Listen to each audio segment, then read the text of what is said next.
Ayan. Thank you, Lord. Sabi ko nga po kanina, magmula pa nung nag-umpisa tayo hanggang ngayon, God's full attention is already in this place. I pray, I hope na yung attention natin nasa Kanya din. Amen. Amen. Welcome po sa mga kapatid natin na nasa likod. Ayan. Thank you for joining us. Ayan. Praise God. So let's go right away to the Word of God.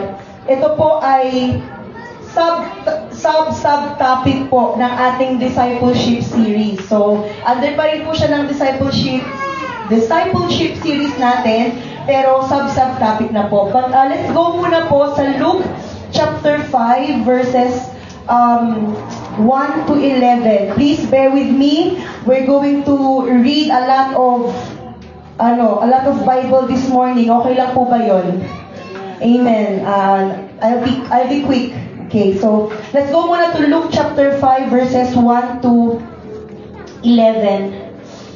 This is not my main text, pero ito po yung magiging jumping board natin papunta po dun sa main topic natin. So one day, ilang beses na po natin narinig to, no, this whole month, November. One day, as Jesus was standing by the lake of Gennesaret, with the people crowding around him and listening to the Word of God. So I want you to take note of that. Ang daming tao, they were crowding around Jesus. But then in verse 2, sabi niya doon, he saw, okay, mag-pause na muna tayo doon. Despite the fact na ang daming mga tao crowding around Jesus, nakita niya si Peter. Amen. I hope mag-stick sa heart natin yan ngayon. Sometimes, no, parang, Lord, do you even see me? Parang compared sa nangyayari ngayon sa Africa, compared sa nangyayari sa Ukraine, do you see me, Lord? Parang kung nangyayari naman sa buhay ko, parang ang liit lang. Pero nakita po natin dito, despite, no, the people crowding around about Jesus, nakita niya pa rin po si Peter. He saw at the water's edge 2 boats left there by the fishermen who were washing their nets.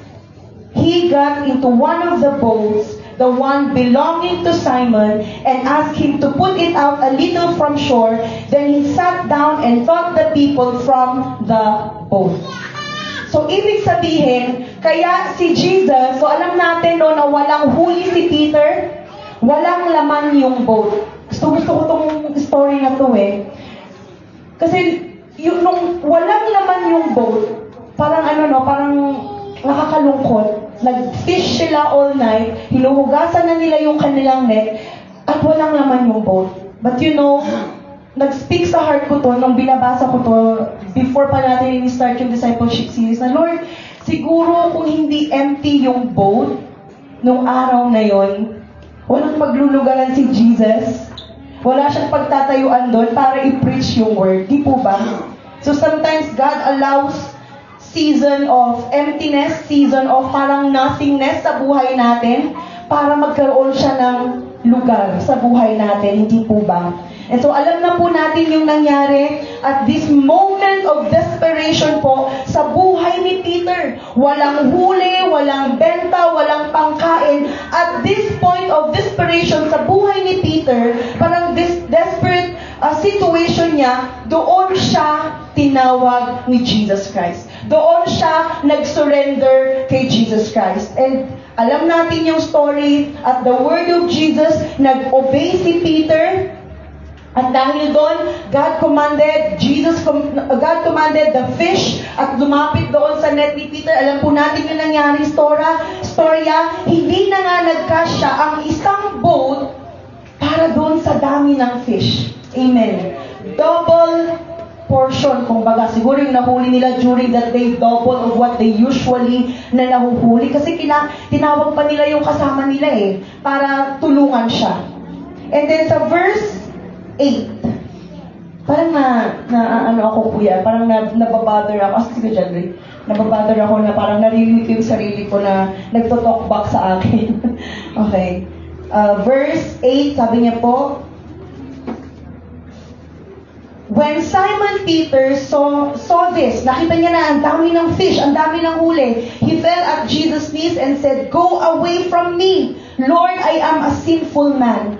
For he and all his companions were astonished at the catch of fish they had taken, and so were James and John, the sons of Zebedee, Simon's partners. The end. Nag-ending po ba doon? Na nagulat sila na ang dami nilang huli.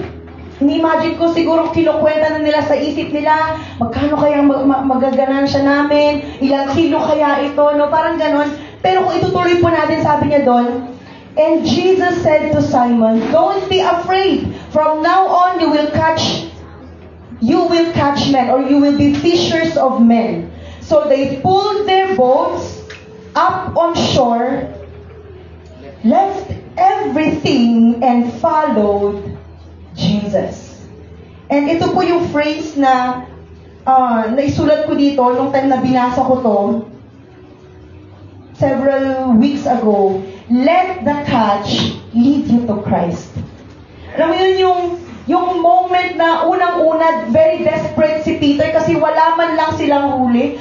Imagine niyo yung tatay na uuwi, nga awan man lang ti uray, may sanga tinapay na awit na. Agsiputa, wala kang kinita, wala kang huli. That's a moment of desperation for him. And yet, nung nagkaroon siya ng huli, ano yung ginawa niya? Iniwan niya yung huli niya. Who in his right mind, after having a great catch, will just leave that, di ba? Kung iisipin, tama ba yung pag-iisip ni Peter nung time na to, nakahuli na nga siya ng marami, iiwan niya pa? Yung hinuli niya. Kung kanina, he was desperate for a catch. Now, meron na siyang ibang desperation.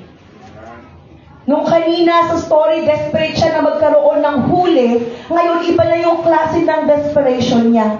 Sabi ko nga kanina, who in their right mind, after having a great catch, will just leave all yung catch na yun, yung fish na yun? It's a person who is desperate for more. Amen. A person who is desperate for more of Jesus. More of what? More of Jesus, more of His presence. Siguro naisip ni Peter, if this man, Jesus, can command the fish to go to my net, what else? Ano pa kaya yung kaya niyang gawin sa buhay ko?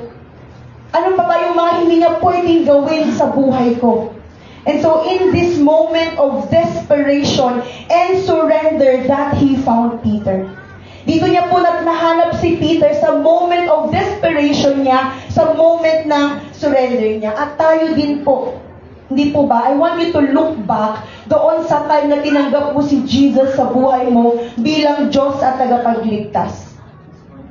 He found us surrendered to Him, hindi po ba? Jesus found us desperate po para sa presensya niya. Desperate for His presence. Desperate for His glory. Surrendered po sa ating Panginoon. Yung wala ka nang pakialam. Ano yung itsura mo? Basta ang gusto mo, nag-worship ka sa Kanya, lumalapit ka sa Kanya, walang nakakapigil sa atin. You just want more of Him. At kung maiintindihan lang natin, o kagaya nung tinake natin sa sacrament kanina, kung maiintindihan lang natin kung saan tayo inahon ni Jesus, kung saan dapat patungo yung buhay natin, we will not remain silent Hindi natin nahayaan na yung desperation natin for God ay mawawala. So, I want to jump to our main text. Sabi ko nga, please bear with me, we're going to read a lot of Bible today. Yan. Sabihin mo dyan sa katabi mo, finally makaka-catch up ka na sa Bible reading mo ngayong week. Amen. 1 Samuel, jump po tayo sa 1 Samuel chapter 1. So at this moment of desperation, Jesus found Peter. And we're going to a story about a very desperate woman, much like Peter. So 1 Samuel chapter 1, mag-start na lang po tayo sa verse 20, verse 2 I should say. Sorry, I'll read fast. Gusto ko lang po kasi na ma-picture natin yung story po na ito. Okay, sorry, babasahin ko sa verse 1. There was a certain man from Ramathaim, a Zophite from the hill country of Ephraim, whose name was Elkanah. Okay, si Elkanah itong pinag-usapan natin. Verse 2, he had 2 wives. Sabi niya natin, yun palang problema na, no? May 2 wives siya. Isa pa nga lang, sakit na sa ulo. Yan, huwag niyo nang kikidagin yung asawa niyo kung katabi niyo siya. Okay. He had 2 wives. One was called Hannah and the other Peninnah. Peninnah had children, but Hannah had none. Year after year, this man went up from his town to worship and sacrifice to the Lord Almighty at Shiloh. There, Hophni and Phinehas, the 2 sons of Eli, were priests of the Lord. Whenever the day came for Elkanah to sacrifice, he would give portions of the meat to his wife Peninnah and to all her sons and daughters. But to Hannah, he gave a double portion. Sabi nga po natin, double portion. Amen. Ito yung gustong-gusto natin na preaching, no? Double portion.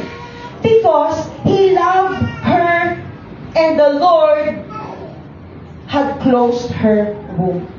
Okay. It's important that we know that this is the Lord's will sa buhay ni Hannah.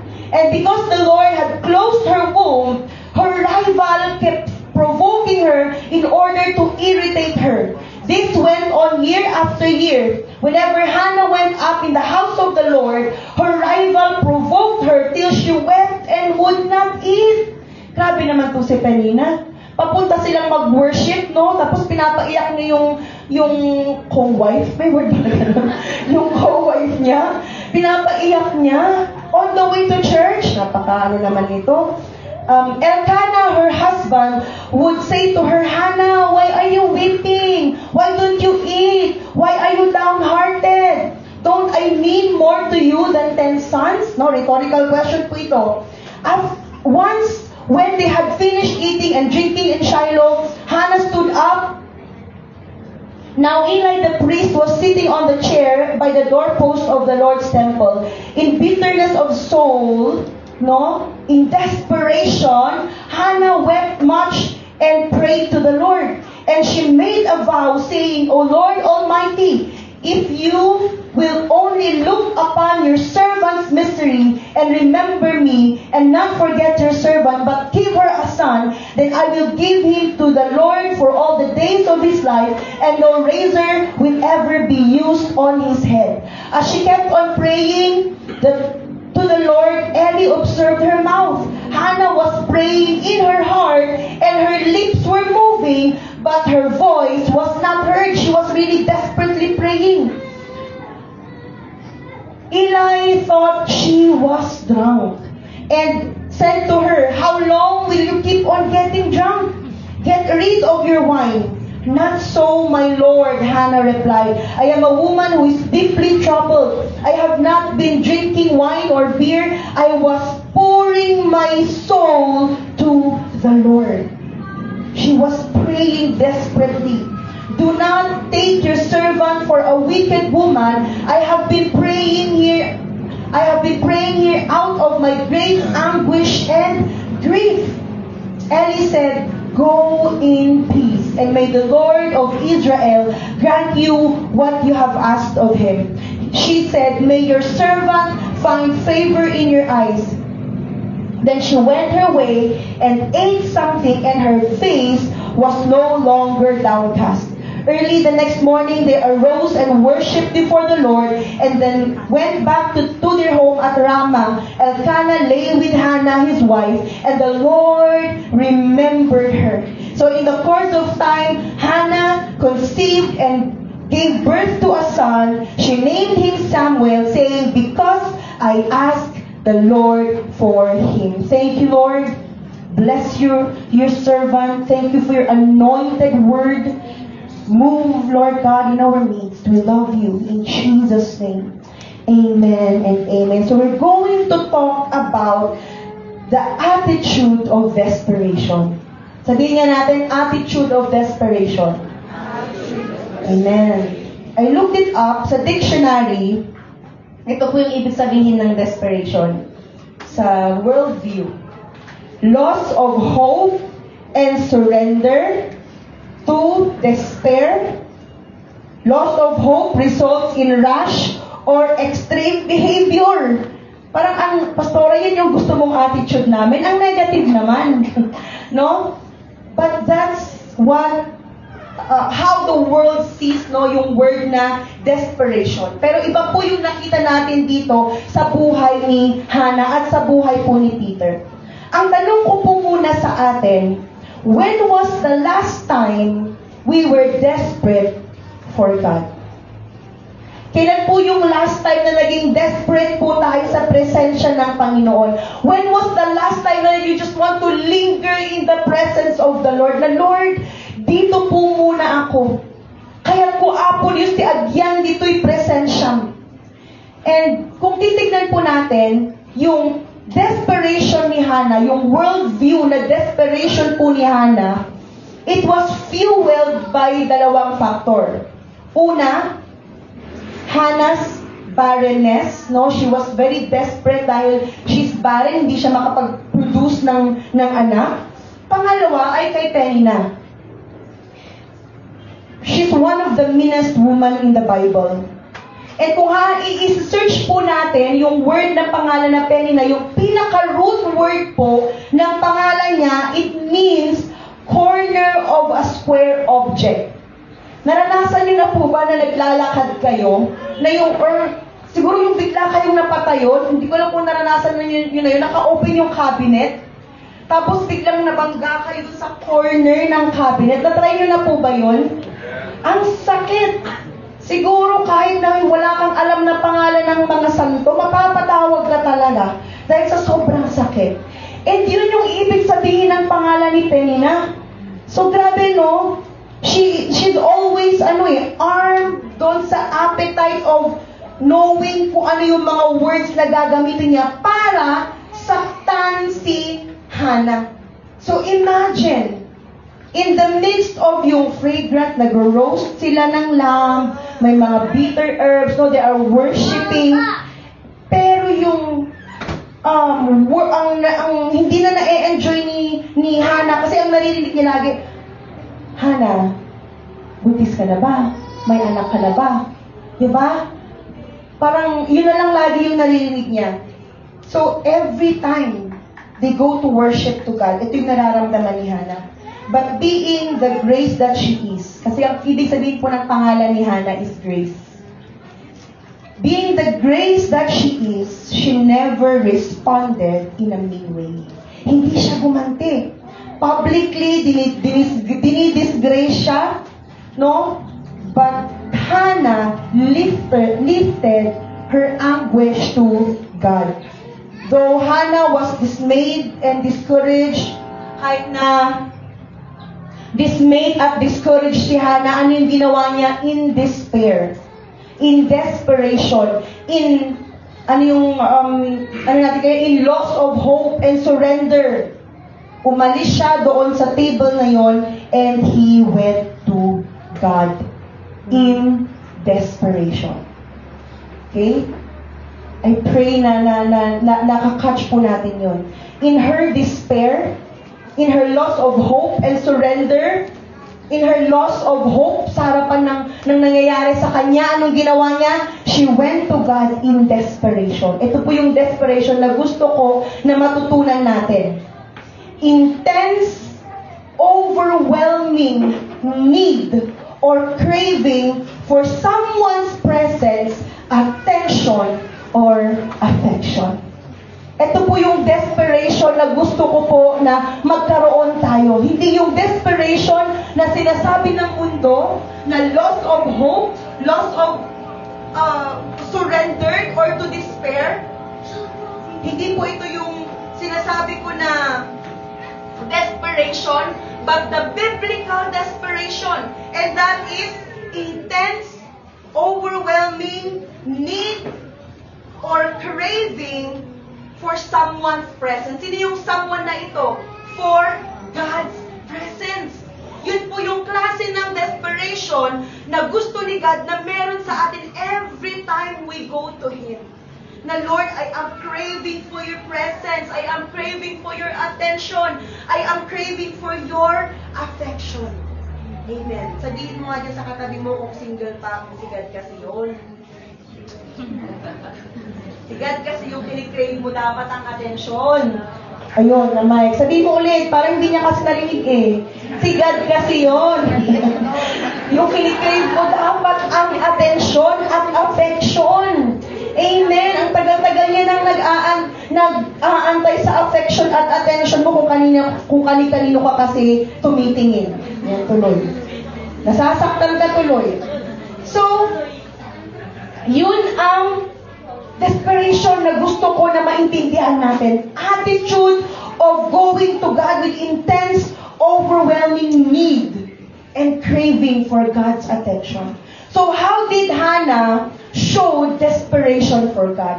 Paano ba pinakita ni Hannah? No? So, imagine in the midst of what's happening to her, instead of yung worldview ng despair, ang pinatulan ni Hannah, ang ginawa niya, he went desperate for God. He was getting the attention of God. Hindi niya sinabi na, hindi siya kumuha ng validation kay Elkanah. No, pag sinasaktan siya ni Penina, hindi niya sinabi, di ba, Elkanah, mas mahal mo naman ako. Di ba, double portion pa nga yung binibigay mo sa akin? Hindi yun yung ginawa niya.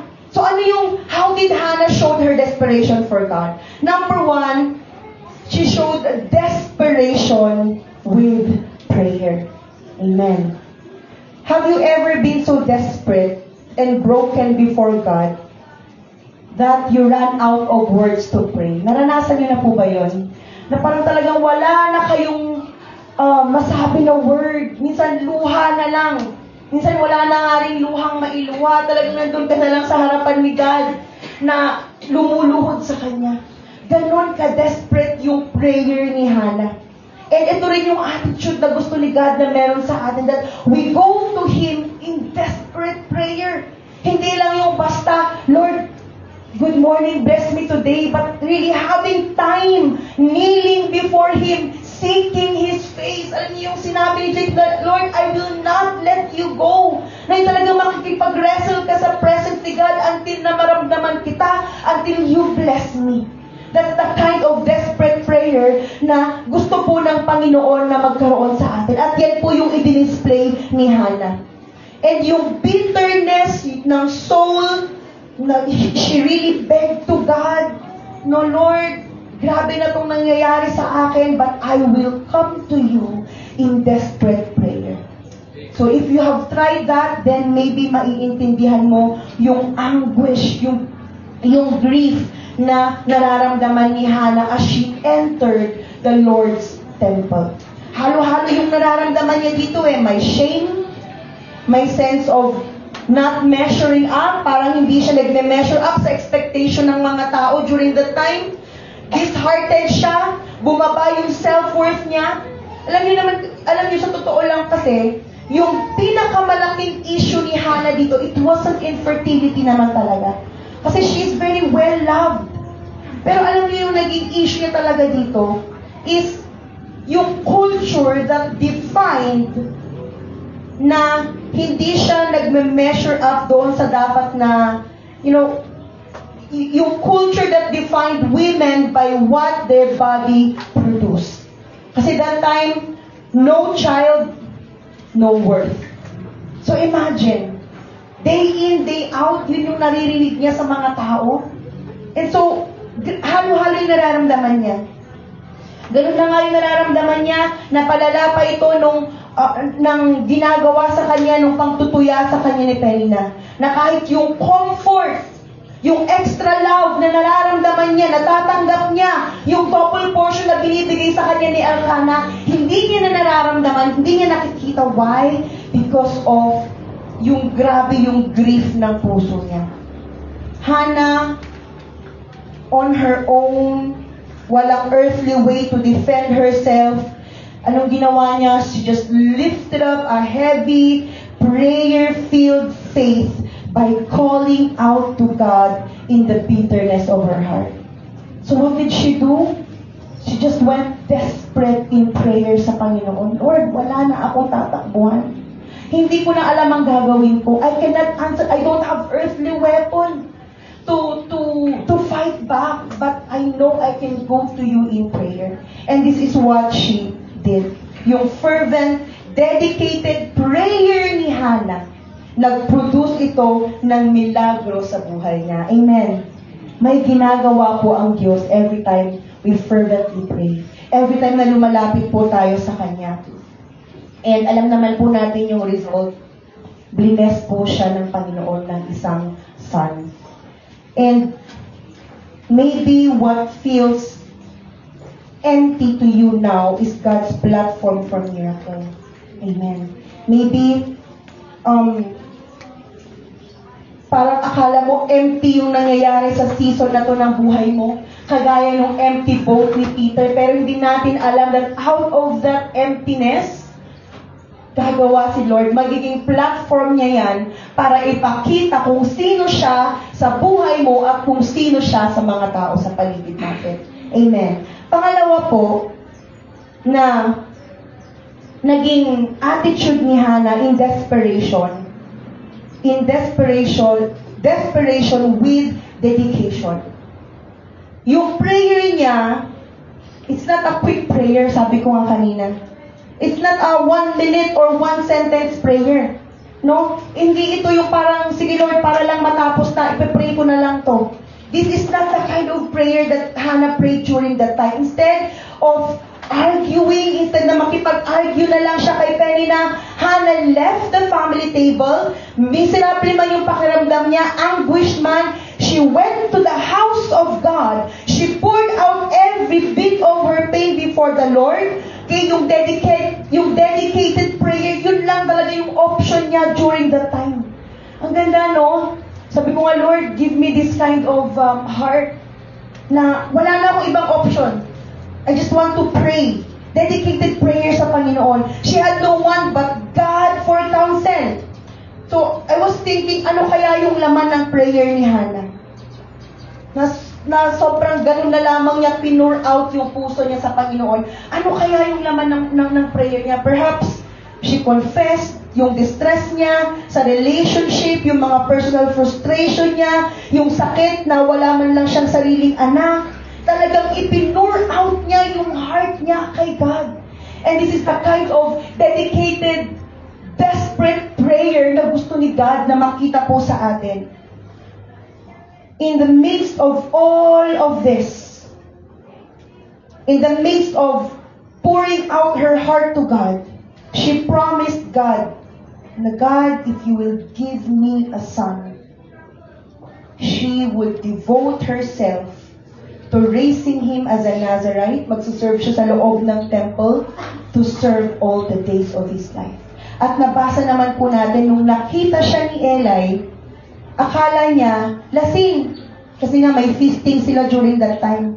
Kaya nung nagpipray siya, her lips were moving but no words came out. Basahin nga po natin yung verse 14. Sabi niya dito, and she said to her, how long will you keep on getting drunk? Get rid of your wine. Verse 15, not so, my Lord, Hannah replied. I am a woman who is deeply troubled. I have not been drinking wine or beer. I was pouring out my soul to the Lord. Do not take your servant for a wicked woman. I have been praying here out of my great anguish and grief, out of my desperation. Verse 17, ito yung response ni Eli sa kanya. Eli answered, go in peace, and may the Lord God of Israel grant you what you have asked of Him. And then sabi ni, and then yung sinunod to ni Hannah sa verse 18, Hannah's countenance changed. Nag-iba po yung itsura na ni Hannah. After nung prayer time niya, after nung bless na siya ni Eli, nag-iba na yung countenance niya. Soon, she conceived a boy named him Samuel, and as promised, the boy was brought to the temple at nagminister siya under kay Eli. And then, pangatlo po, na pinakita ni Hannah is the desperation of sacrifice. yung she made sure, every time you go into the temple, dapat meron ka laging dalang sacrifice. Kasi yun naman talaga yung purpose kung bakit sila papasok doon. Wala siyang daladalang physical sacrifice during that time. Pero alam niyo po, sabi dun sa pinuntahan namin na equipping, every altar is always fueled by sacrifice. So kung nagbibuild po tayo ng altar sa buhay natin, nagbibuild po tayo ng altar sa pamilya natin, lagi meron po yung sacrifice. Kasi ang nag-fuel po sa altar ay sacrifice. So wala mang physical na daladala si Hannah na sacrifice during that time. But her desperation, her fervent prayer, that was her sacrifice. Yung story ni Hannah, may 3 sacrifices siya na daladala rito. Una, na-sacrifice niya, wala man siyang dalang physical sacrifice, pero ano yung daladala niya sacrifice during this time? Her comfort. She did not pray that the situation be changed. Hindi niya sinabi, Lord, tanggalin niyo na si Penina. Lord, I want to escape dito sa situation ko. Okay, God did not take away yung difficult situation niya or na-change yung mga sinasabi ng mga tao sa paligid niya. Her circumstances remained, yet Hannah had the grit and grace to bravely stand her ground, go to God, at doon siya lumapit. Amen. She maintained her godly composure in the midst of the cruelty. Grabe, no? Sinacrifice niya yung comfort niya. Very cruel yung nangyayari sa paligid niya, but through grit and grace, sabi niya, hindi pwede. I will stay here. I will bring this to the Lord. Pangalawa na sinacrifice ni Hannah is her words. She was criticized siya ni Penina. I can just imagine kung ano na yung sinasabi ng mga ibang tao sa paligid niya. But she did not fight back or try to win she did not try to win yung war words. Yung parang pinalaro sa amin ni Ate Althea nung para kami nagra-rap battle, pero kinahanda namin mga nursery rhymes, yung nagsasagutan ng nursery rhymes. Para malaman kung sinong mauubusan. Di ba minsan ganito tayo, no? Parang, sige, makikipag-ubusan tayo ng salita. Pero she sacrificed her words. Dinala niya yun. Instead na throwing her words sa mga tao sa paligid niya, she put her words sa altar ni God. Doon siya nag-pray. She did not numb her pain. She did not strike out at others. Instead, she came before God and stayed until the blessing was realized. She opened her mouth to pray. Pangatlo po na sinacrifice ni Hannah dito, her own son. So verse 27 at 28, mababasa po natin yun. I prayed for this child, and the Lord has granted me what I asked of him. Now I give him to the Lord. For his whole life, he will be given over to the Lord. And he worshiped the Lord there. So she sacrificed her comfort, she sacrificed her words, and sinacrifice niya yung son niya. She kept her promise. Amen. Minsan ang bilis magbitaw ng promise. Sige, gagawin ko yan. Sige, papasalubungan kita. Pero pag nandun na, ang hirap na. Hindi po ba? But we see here in the midst of Hannah's desperation, dahil tama yung desperation niya kay God, she kept her promise. God gave her a son, pinangalanan niyang Samuel. Ito yung first fruit ng womb niya.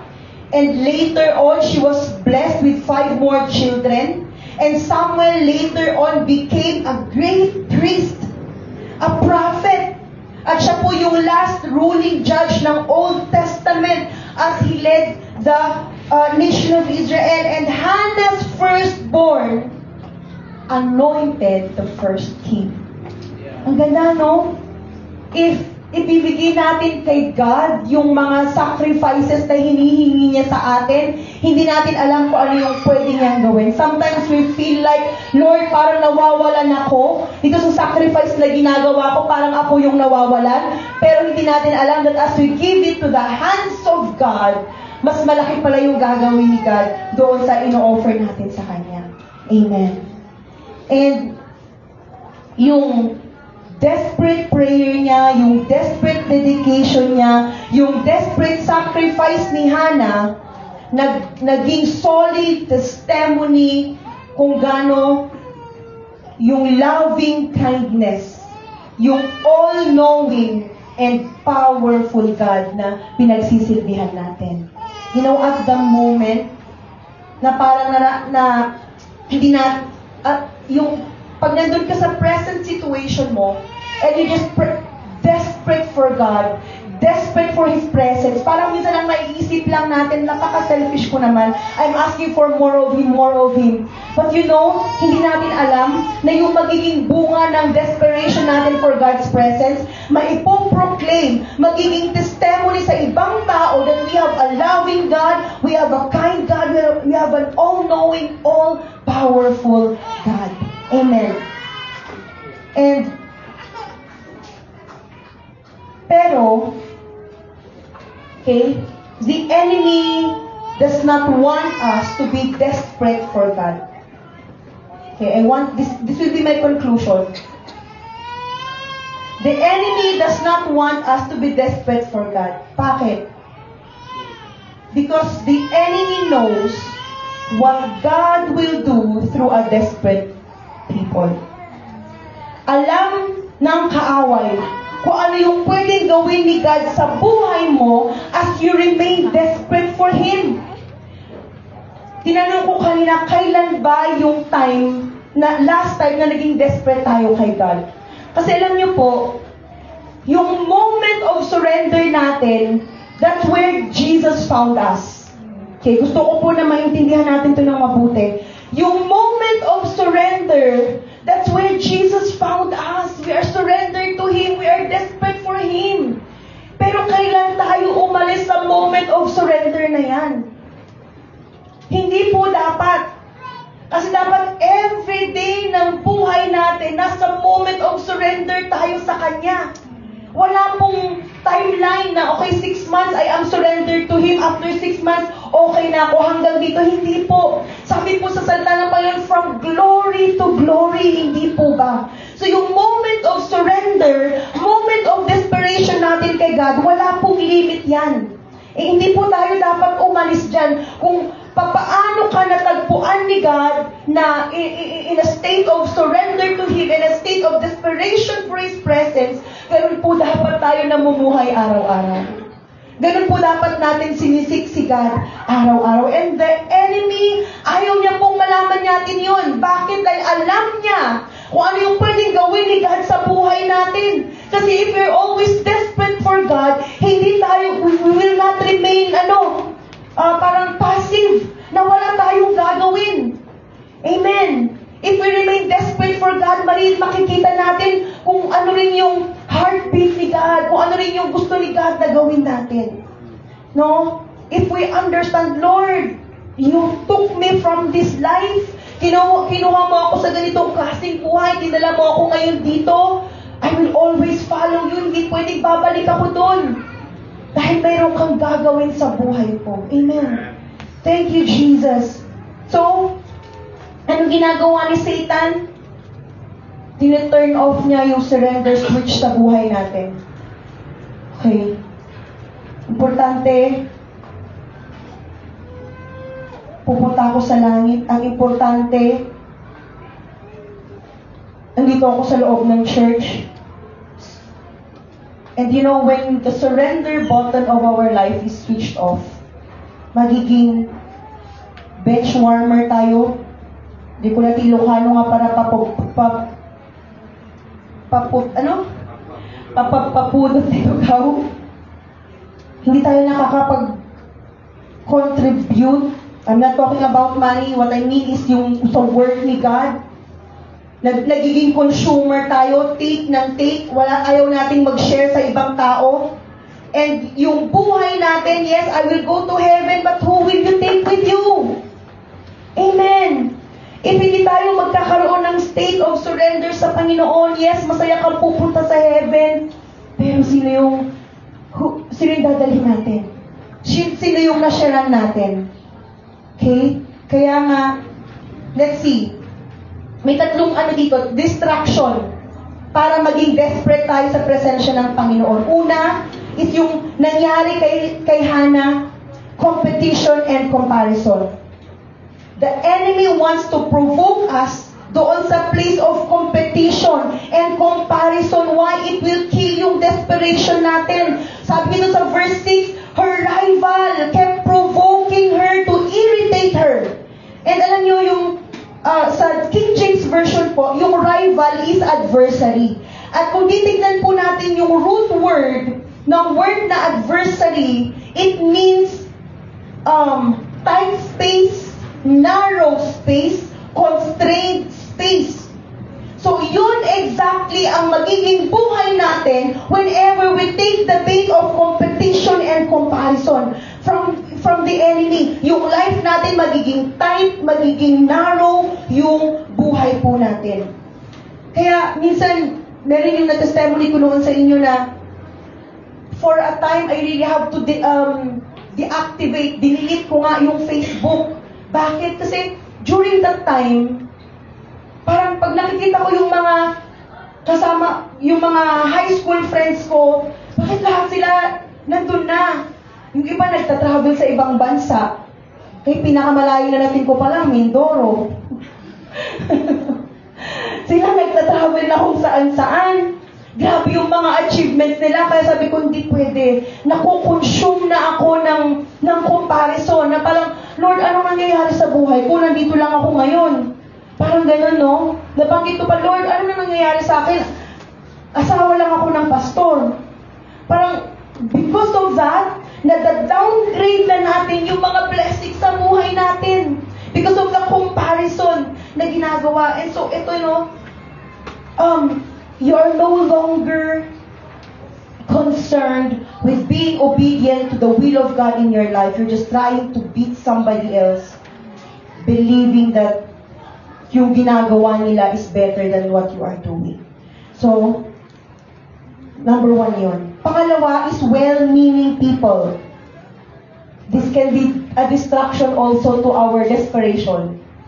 Well-meaning people. Sa verse 8, mababasa natin doon, sinabi ni Elkanah, why are you weeping? Why are you fasting? Why are you worshiping like that? Why are you always going to church? Why are you always going to Wednesday prayer? Bakit lagi ka pumupunta sa youth group? Bakit ka pa ba nakikidaniel fast? Nabanggit ni Sister Jessa yung fasting. Magpo-fasting ulit tayo sa January.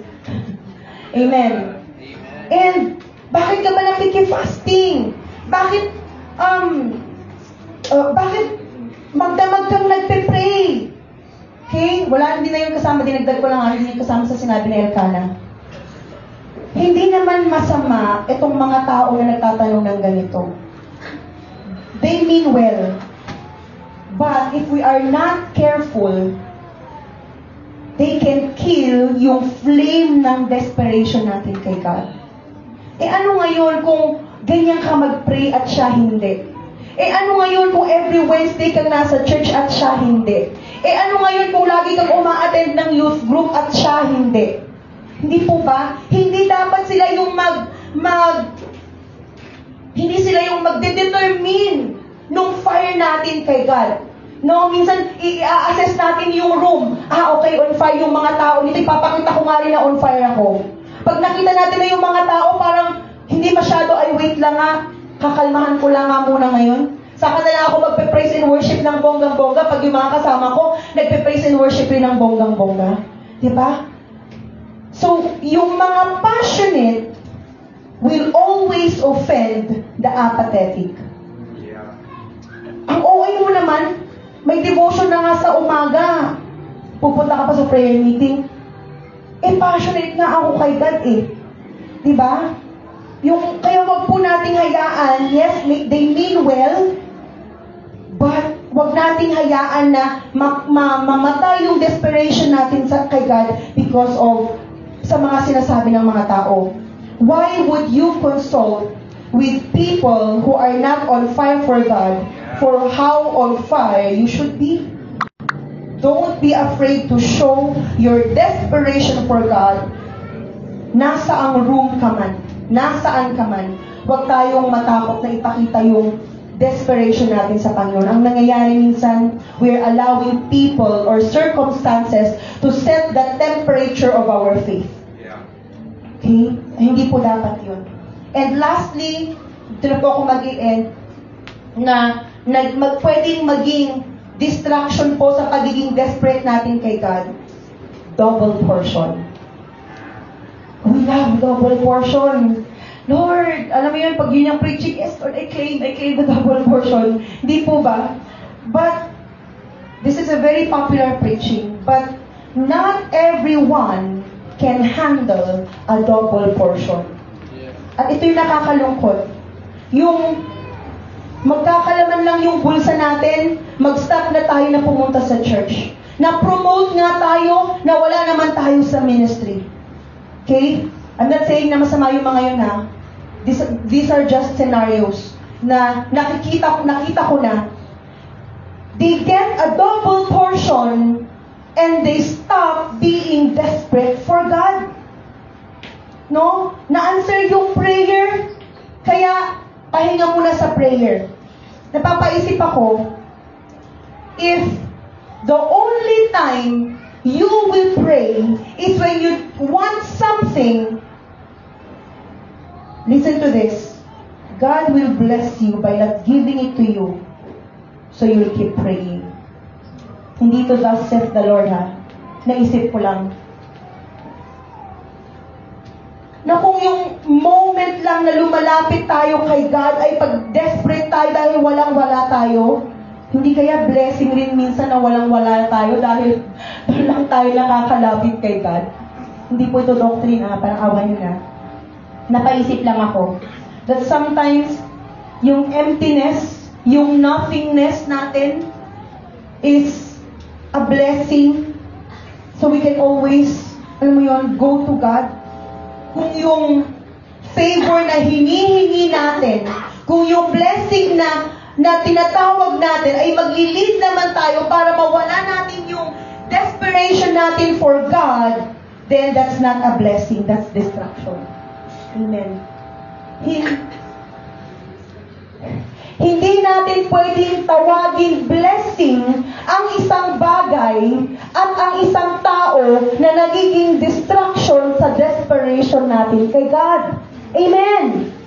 Hindi natin pwedeng sabihin na, this is a blessing. But if that's drawing you away from being desperate to God, then hindi po yan blessing, that's a distraction. God wants to bless you. He wants double portion for you.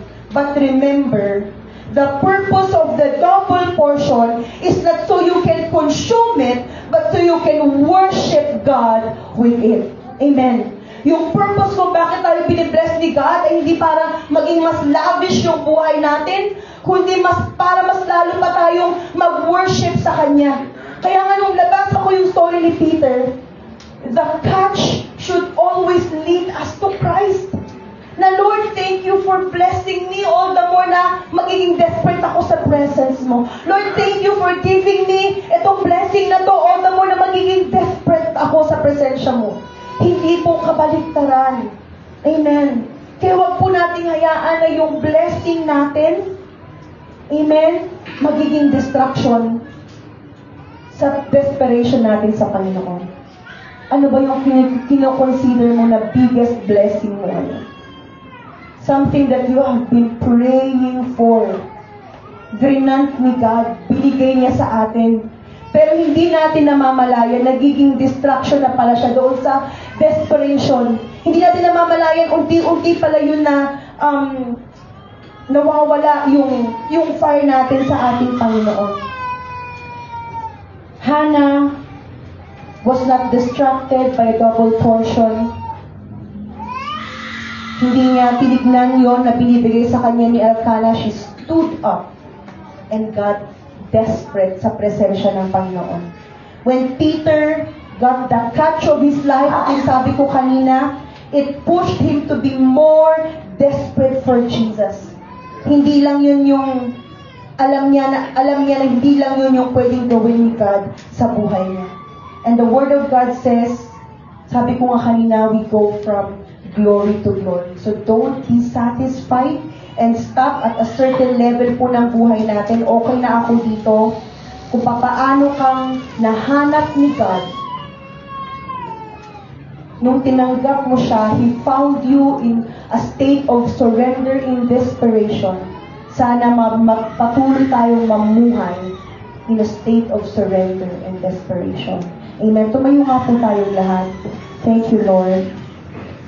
Sabi ko nga po kanina, sub topic ito ng ating discipleship kasi we cannot really fully follow Jesus Christ at gawin yung mga pinapagawa niya sa atin if we don't have a surrendered life. If we are not desperate for His presence. If we are not desperate doon sa move niya, sa touch niya, sa buhay po natin. So for a moment, before I close this in prayer, can we just allow the Word of God to minister to us? Tayo po na narito, those who are online and for those who will be watching this later, nakikita po tayo ng Panginoon. God knows yung mga moment of desperation po natin. Alam niya po yung nangyayari sa buhay po natin. At uulitin ko na naman, and this is my prayer today, na sana that moment of surrender and desperation when Jesus found you, yun po sana yung patuloy na magiging attitude ng heart natin sa harapan ng Panginoon, that we will always be desperate, we will always be surrendered sa presensya ng ating Panginoon. Thank you, Jesus. Hallelujah. Thank you, Lord. Can we sing this chorus? Can the worship team help me, please? Thank you, Jesus. Can we just cry out in desperation to God?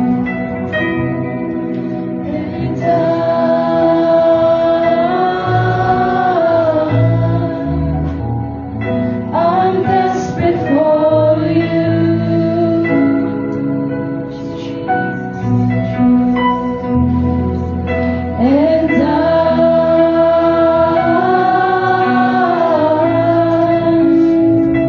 I'm lost without you.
ko kanina before I started, God's full attention is in this place. God sees you, God knows you. Hindi ko po alam kung ano yung what's making you desperate this morning. Yung worldview of desperation na parang nawawalan ka na ng pag-asa. But I pray that let that desperation push you to be desperate, to crave, to long for the attention of God, for the presence of God sa buhay mo ngayon. And if you are here and you feel like, Lord, I am desperate for you. I have been desperate long enough sa mga nangyayari sa buhay ko. Lord, I want to be desperate for your presence. The Lord sees you. Just say, Lord, I am here. I need you.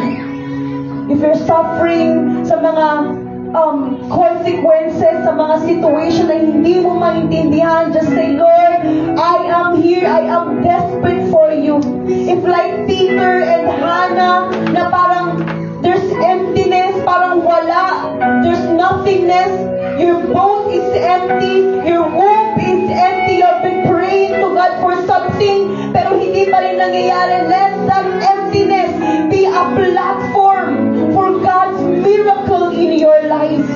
That people will see that you are serving a true and living God.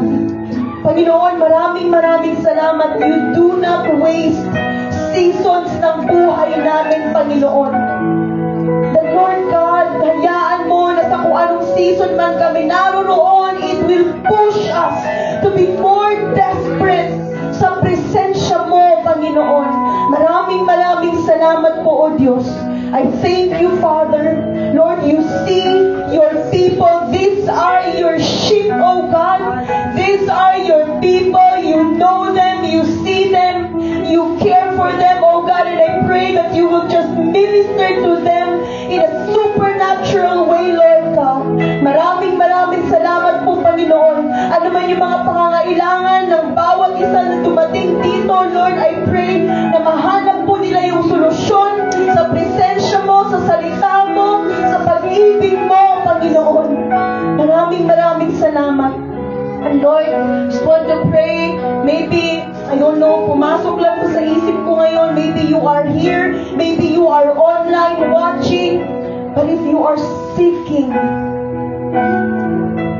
the attention of people around you, somehow hindi ka nasasatisfy sa physical presence ng mga tao. You're longing for something at nagkukos yan for you to enter into relationship that is not right. You know, the attention, the affection that you need is God's presence. I pray kung sino man, kung para kanino man ito, in the name of Jesus, let there be a divine satisfaction in your heart for the love of God for you. In Jesus' name. In Jesus' name. Maraming salamat po, Panginoon, sa iyong mga salita. I thank you, Lord God, that you continue to speak to us.